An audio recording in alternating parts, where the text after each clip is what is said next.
That means something good happens. Something bad happens to the kids. No, you don't see the tragedy. Good afternoon, y'all. It's good to see you here. For those of you who don't know, one of the joys of being a faculty member at the Louisiana School is, of course, teaching courses that one loves to teach. But one of the blessings of being a faculty member at LSMSA is watching bright students come of age. Not just emotionally, but psychologically and intellectually as well. In other words, watching students become scholars. I first encountered this afternoon's presenter during the uncertain COVID summer of 2020 that we all remember so well, during the online summer term that began a week after graduation. This was before we were authorized to chat via video conference, so many of you have suffered through these. I would record my lectures as podcasts and post them online, convinced that I would never hear from any of the students ever again, that this would be a disappointingly one-way classroom experience. The students would hear from me, but I would not get to know them. Then I began receiving emails from Lou Roldan. By the end of that 4-week summer term, I felt like I had taught her for 15 weeks, even though we had never spoken in person. Now, 4 classes and 2 years later, I am delighted to introduce a promising young historian whose intellectual attitude I can only describe as ebullient. Lou's genuine curiosity about and unrivaled enthusiasm for the human past is infectious, as many of you know, and as some of you are about to see. The beauty of the capstone project is that it allows students to build off of, to expand upon efforts begun in the classroom. And please note that I use the word allows. The grade has long been submitted. There is no reason, no requirement to return to the earlier material. Tonight's capstone candidate simply could not resist further historical investigation into a topic that is as fascinating as it is disturbing as the 3 heads you see before you. My friend, congratulations, and take it away.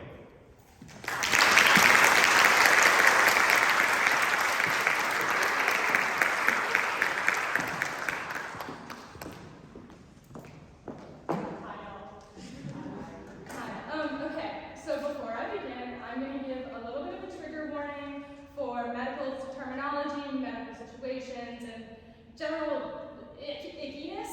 So if you're not comfortable with that, I'm going to give you a moment. Feel free to leave. I am perfectly fine if you leave. Okay? Okay, great. So I know you've all had a very hard week. And so I'm going to try to make this as fun as possible. This is not a fun subject. But with the help of my 3 friends, I'm going to try to make it as fun as possible. Okay. Lobotomy, as we know it today, began with an accident. During the summer of 1948, Phineas Gage was working for the Rutland and Burlington Railway Company.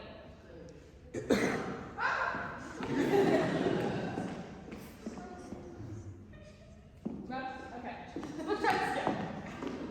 During the summer of 1848, Phineas Gage worked for the Rutland and Burlington Railway Company. His specific job was to oversee the removal of rock via explosions. He would pack holes with gunpowder, cover them with sand, and tamp the sand with an iron rod. During an unfortunate accident, the gunpowder exploded before Gage could flee the area. His iron rod shot into his left cheek and through his frontal lobe. The nerves in his frontal lobe were severed from the rest of his brain. After only 2 weeks of recovery, he re-entered his position at Rutland and Burlington Railway Company. His co-workers noticed at first that he was docile and agreeable. However, as he continued to heal, his mental state began to regress. One of his co-workers said, "He is fitful, irreverent, indulging at times in the grossest profanity, which was not previously his custom. expressing but little deference for his fellows, impatient of restraint or advice when it conflicts with his desires, and at times pertinaciously obstinate and yet capricious and vacillating, devising many plans of future operations with no sooner arranged than they were abandoned in turn for others appearing more feasible. He was no longer Gage. This accident would inspire a new age of psychosurgery.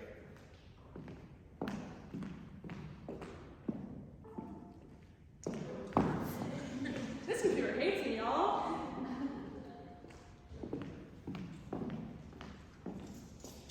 Moniz is one of the most important men in the history of psychosurgery. His work was inspired by a presentation at the 1935 Second International Congress of Neurology. The presentation, he observed, noted that chimpanzees were more cooperative and agreeable once the frontal lobe was removed. This inspired Moniz's theory that mental illness came from abnormal neural connections in the frontal lobe. With Moniz's new surgery, leucotomy, the nerves in the frontal lobe would be severed. I'm going to grab my first friend now.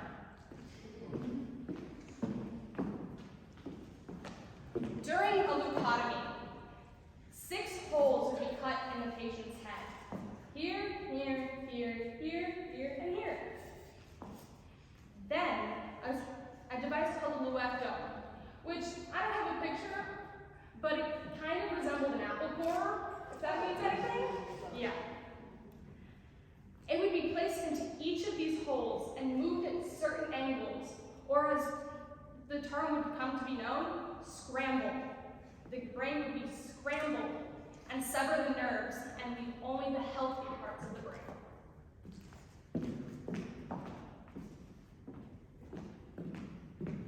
Lobotomy in America came shortly after Moniz invented leucotomy. I can do that. That's all right.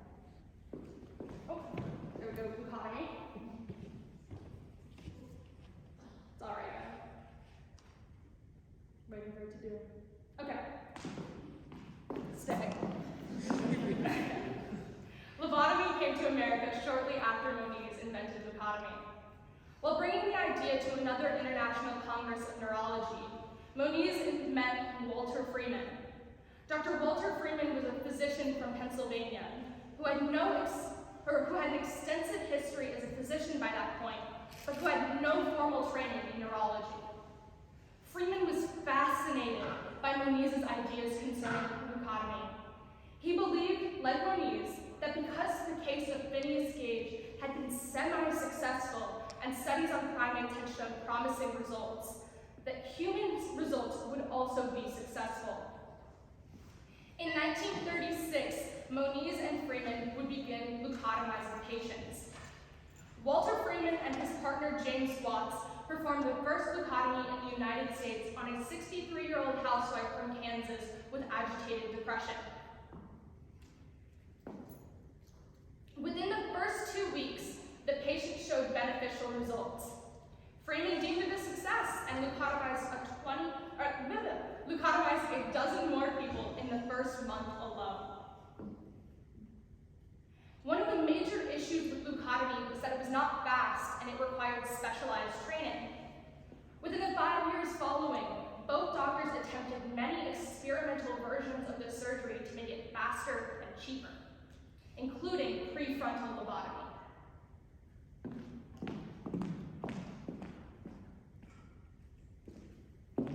I'll grab my second thought.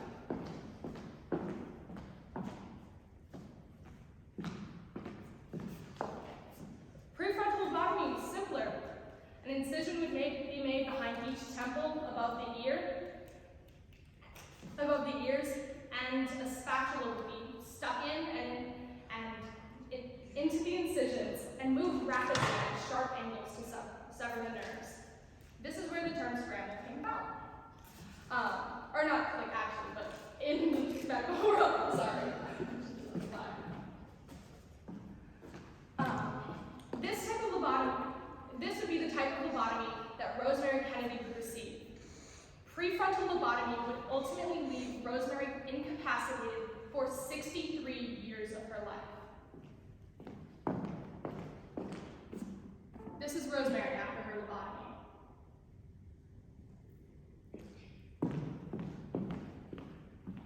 Let's jump back in time now and examine the life that led to Rosemary's lobotomy.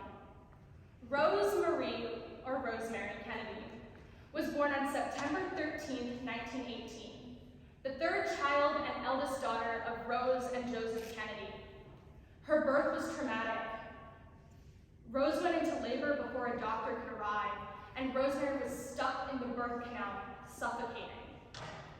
With only the help of a nurse, Rose gave birth to a seemingly healthy Rosemary. She was a normal baby who met her first year's developmental milestones as expected. This didn't stay the case for long, however. At the age of 3, her parents noticed that she was falling behind in her development when compared to her younger sister, Kathleen. Rose and Joseph decided to keep Rosemary's disabilities a secret from the public, resorting to private therapy with specialized doctors who managed the child's disabilities. This private care, however, was insufficient to solve Rosemary's symptoms, which included seizures, mood swings, and cognitive and speech delays. Suspecting serious issues, the Kennedy family took Rosemary to be diagnosed by a psychiatrist. The psychiatrist could not pinpoint a specific disorder responsible for all of these symptoms. As it was customary, the child was given the catch-all diagnosis of mental retardation. At the age of 11, the parents decided that the best place to hide Rosemary's disabilities was at a boarding school for disabled children. She stayed at this institute for 4 years. The tutors at this institute tried to catch Rosemary up with neurotypical children her age, but the highest level of education that Rosemary was ever able to accomplish was the 4th grade.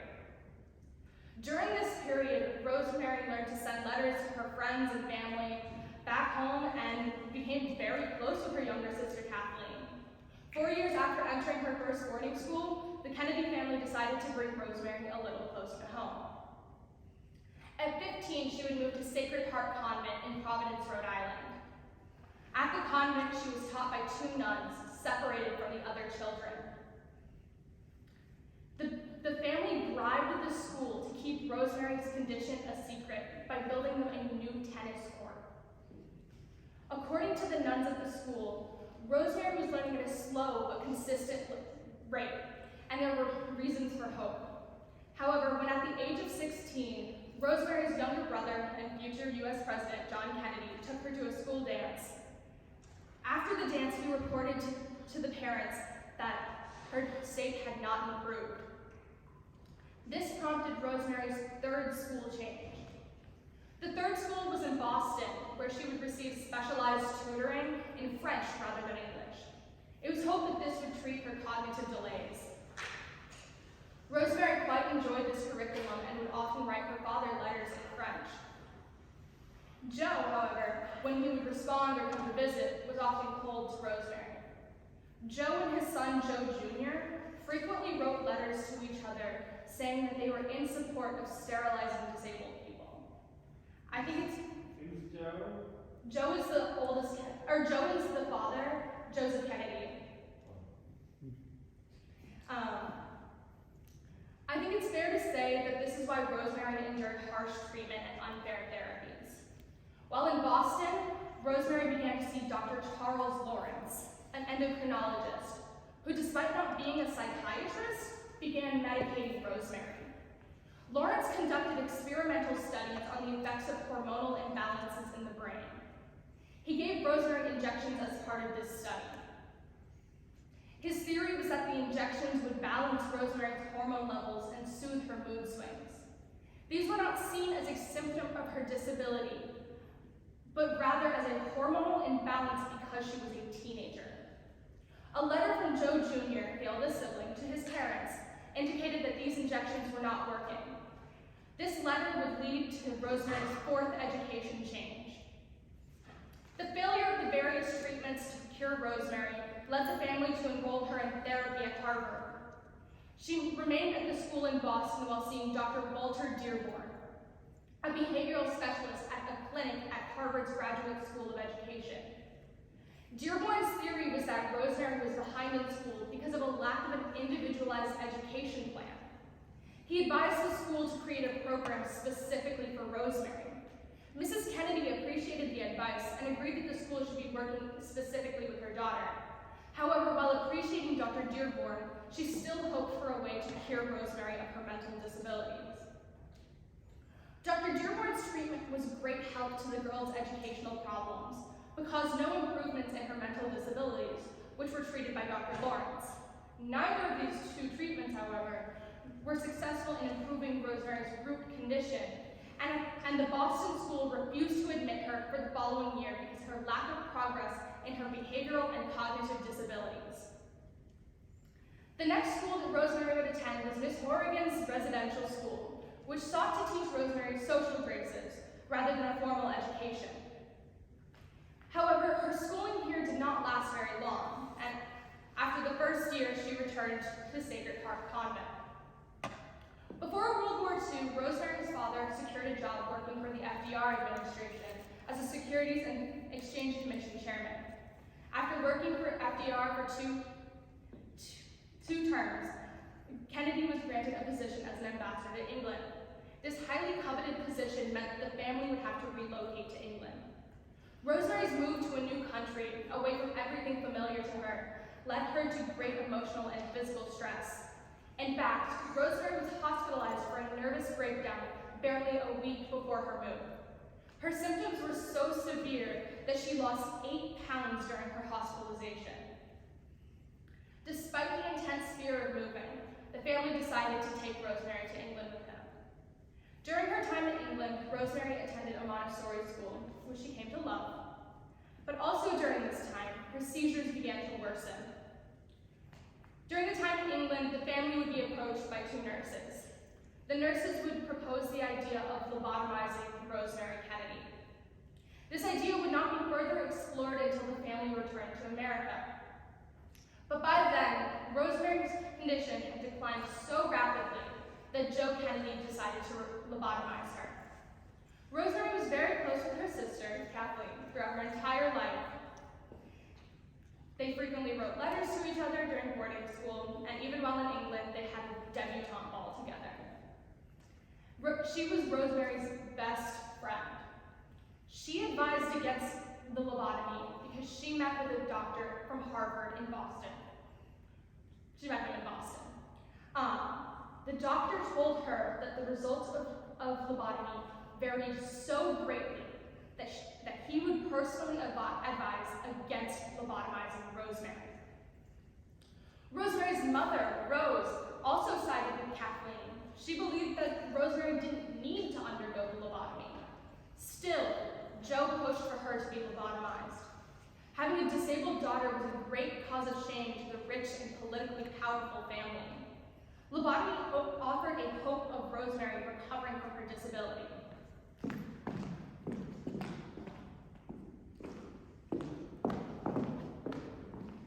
It is important to not infantilize Rosemary because of her disability.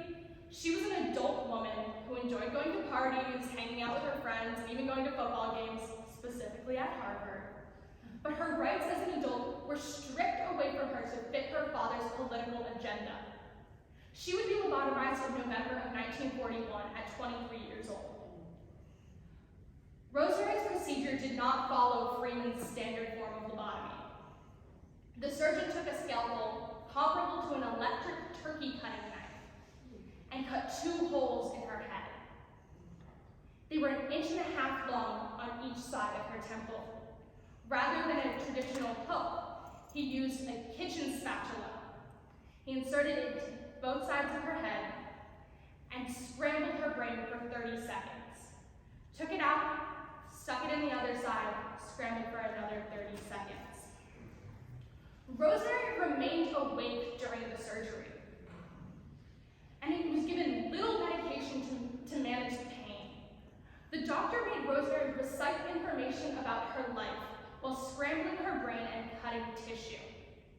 Dr. Freeman said he knew when to stop when Rosemary could no longer recite information from memory. It is undeniable that this was incredibly painful for Rosemary, physically and emotionally.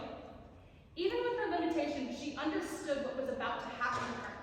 Once the surgery started, however, she had no power to stop it, even if she wanted to leave the surgery.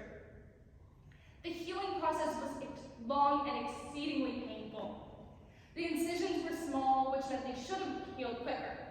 However, with 2 incisions rather than 1, it caused great pain on both sides of her head.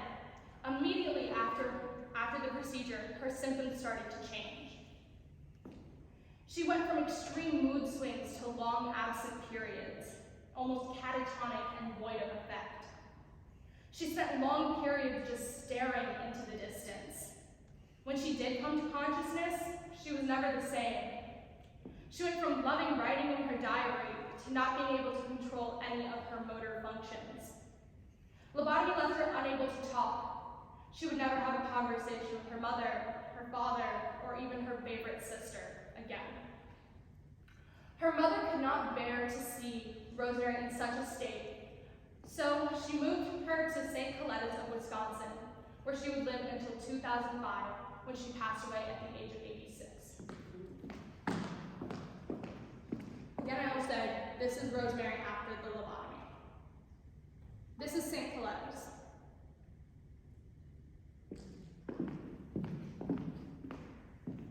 From 1941 to 1944, Walter Freeman and his partner James Watts capitalized off of the prefrontal lobotomy, but they knew they were capable of something bigger. Throughout the first half of the decade, the two of them searched for a way for lobotomy to be cheaper, faster, and in 1945, the answer arrived. The Freeman-Watts standard lobotomy. Inspired by the Italian neurosurgeon Amaro Fiamberti, the new idea was to take an ice pick. I'll grab my friend. The new idea was to take an ice pick under the eyelid, break the brow bone, and push it in further. There, they would scramble it, remove it, other side. Same thing.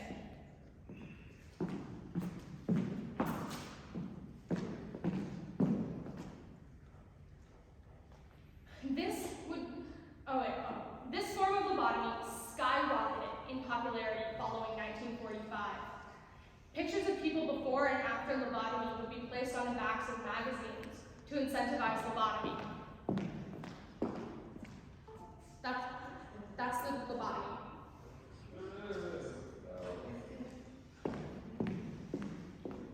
Were you a depressed housewife? Lobotomy is the answer for you. Were you a criminal facing a life sentence? Looks like lobotomy is the answer for you. Were you a child who didn't like his parents very much, so you were 6 years old? Lobotomy was the answer for you. The new form of lobotomy was quick and easy. In fact, Walter Freeman himself said it was easier than curing a toothache. By 1949, many critics were coming out with ethical concerns about lobotomy, but that didn't stop Freeman and Watts. Eventually, in 1950, James Watts left the partnership due to his own ethical concerns. Freeman, however, was still obsessed with the idea of making transorbital lobotomy standard practice.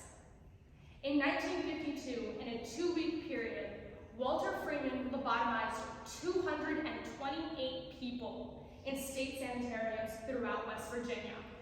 This venture was state-sanctioned and would be the first of his medical crusades. The second would happen after the fall of lobotomy. Lobotomy drastically decreased in popularity in 1954 with the emergence of the first psychotropic medication.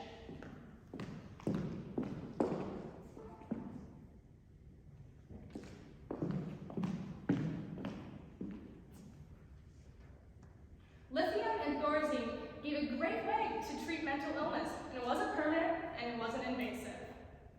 Still, Freeman was obsessed with the idea of spreading transorbital lobotomy. In the early 60s, Freeman began his second medical crusade. He traveled the lower 48 states in a Volkswagen van, offering transorbital lobotomies out of the back. His critics began to call this the lobotomobile.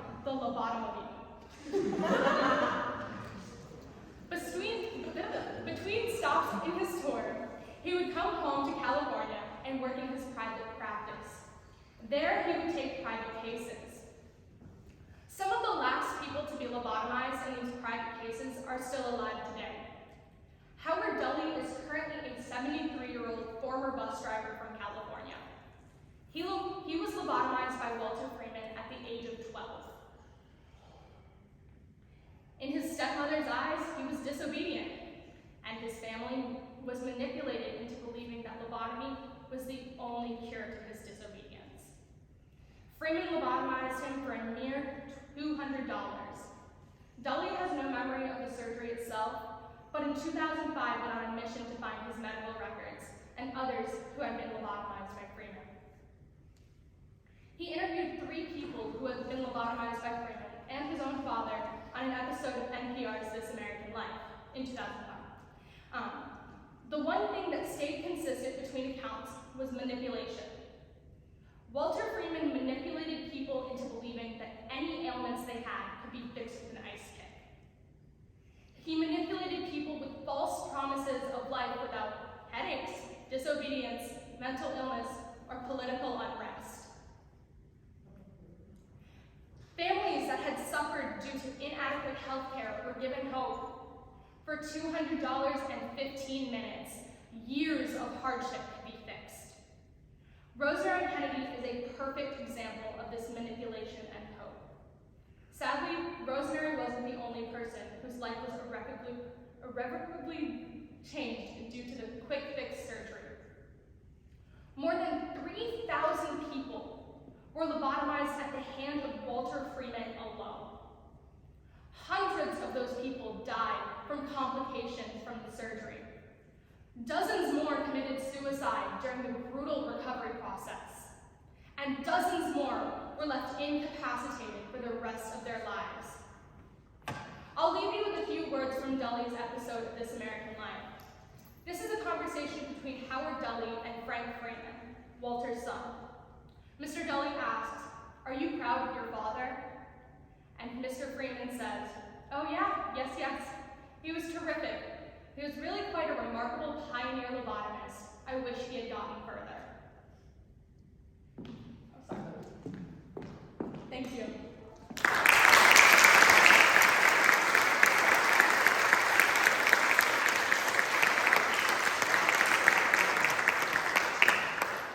I'll be taking questions now.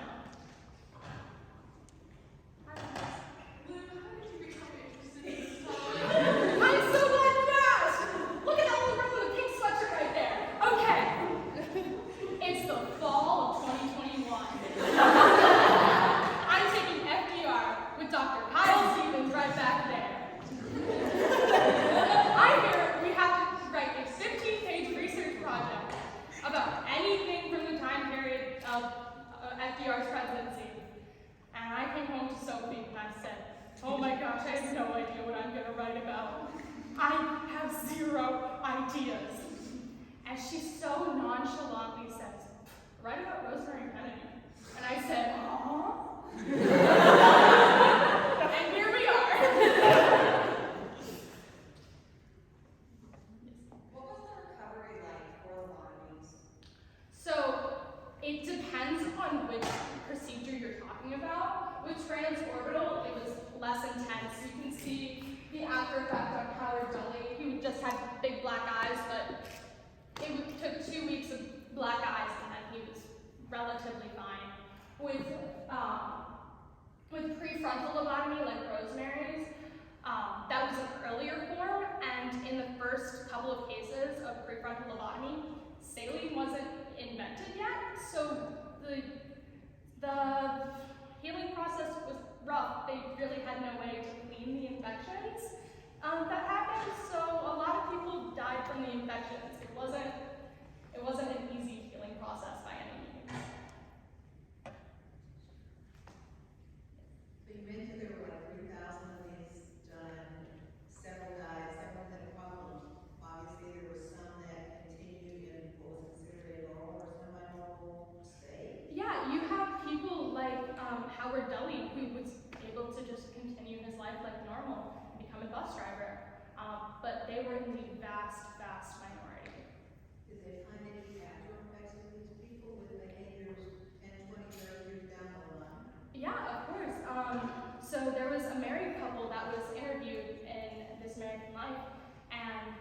said that after the woman's lobotomy, they never got into a fight because she was always docile, but she was able to live a normal life. Do you know anything about when, I'm assuming it's illegal? It's not. It's not? It's not. Lobotomy is still legal in the United States, and in Scotland, in 2000, it was ruled that lobotomy is legal, and you can lobotomize patients without consent. So legal in the U.S. and very legal elsewhere as well. So maybe I just don't know much about the rights of disabled persons in the U.S. But at the time of Rosemary Kennedy's lobotomy, she was an adult. Yes, So because of her diagnosis, was it? She was. because of her father's control on her, because of his power. So it wasn't required for her to consent to receive her lobotomy. No, informed consent didn't exist until the late 50s. Was there any case where a lobotomy would actually be useful, like in maybe the first 2 months? So it's hard to really say on that because a lot of doctors like Walter Freeman only reported for the first 2 weeks to a month after the surgery. And in the first 2 weeks to a month, people could show beneficial results. To answer that, I looked into lobotomies, and for people that have severe nightmares, fears come from the frontal lobe. So they go from having severe nightmares to having pleasant dreams. Dr. Hines? Are you aware of any, I'll just say new techniques, like having given up the eyelid, but now we're using fancier stuff, better or something? So that's a great question, and I should have specified earlier when Dr. Hodge asked. Lobotomy is still legal in the United States, but it's not used because there's no need for it. Psychotropic medication eliminated the need for lobotomy, so I don't know specifically, but in my research that I came across, the most new form of lobotomy was the transorbital lobotomy. Mars? Okay, given that so much time has passed with Rosemary's case, have we figured out what she was diagnosed with or what could have Well, been an issue? she was diagnosed with mental retardation as it was customary at the time. It's hard to speculate on what people should have been diagnosed with because those terms didn't exist at the time. I don't know if how much is related, but is it true that people make laws about things like this being banned to protect the patients from making the biggest mistake of their lives? Well, like I said earlier, there's no laws in place saying that this is illegal. If it was illegal, or protection. I wouldn't want to speculate on that. I don't know if it would be illegal, what the case would be like. Riley? Perhaps you answered this and I missed, but do you know is it Howard Gully, or do you know what the last known lobotomization case was, either in America or in other places in the world? I'm not quite sure. I know in my research that Howard Dilley was the last person I found. Dr. Leckrey? Do you know how the medical profession has presented Walter Freeman? Is he? Oh, no. He's very much celebrated. Yeah. Pardon? Well, I should say, lobotomy was awful, it was horrible, but we would not have the psychiatric care we have today if it wasn't for lobotomy.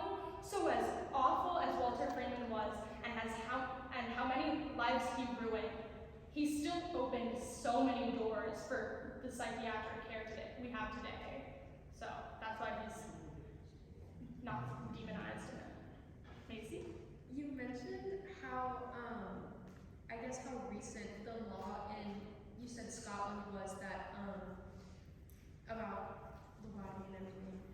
How often do lobotomies occur, and to what extent, are they present, in other places? I'm not quite sure outside of the US, because I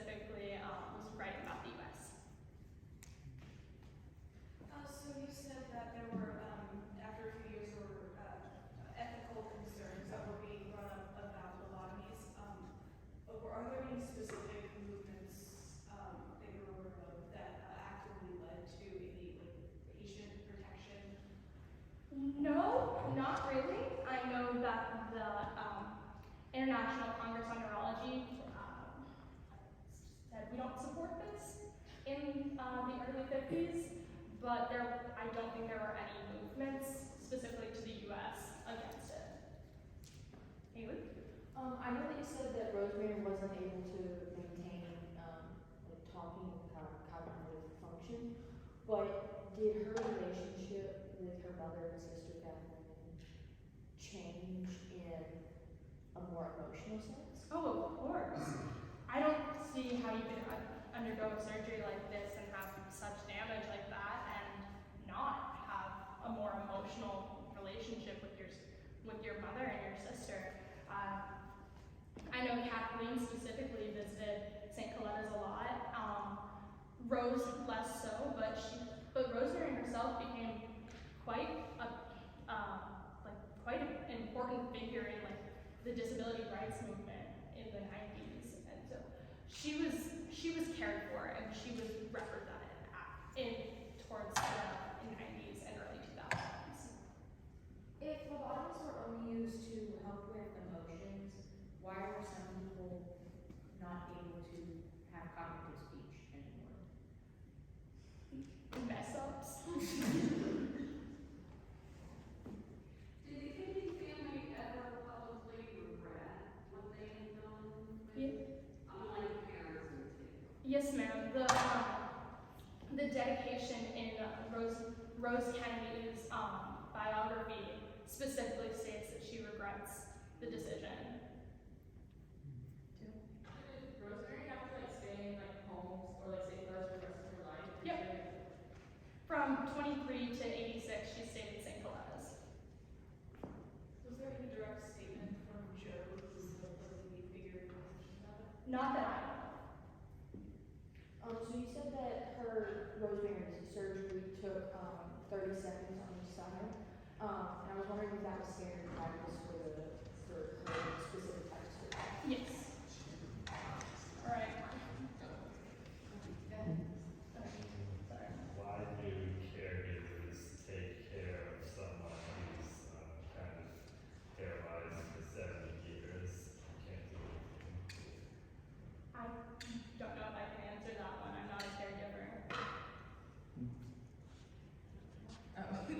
I'm curious what's the crazy guy with the band? Pardon? The crazy guy with the band. Oh, Freeman. Oh, Dr. Freeman. The original Rosemary. Did he ever publish anything more emotional or like, did he ever say why he was so like stuck on bonding? I don't know. I think he just found his niche that was celebrated in America. We have time for one more question. Okay, Jake. Why did they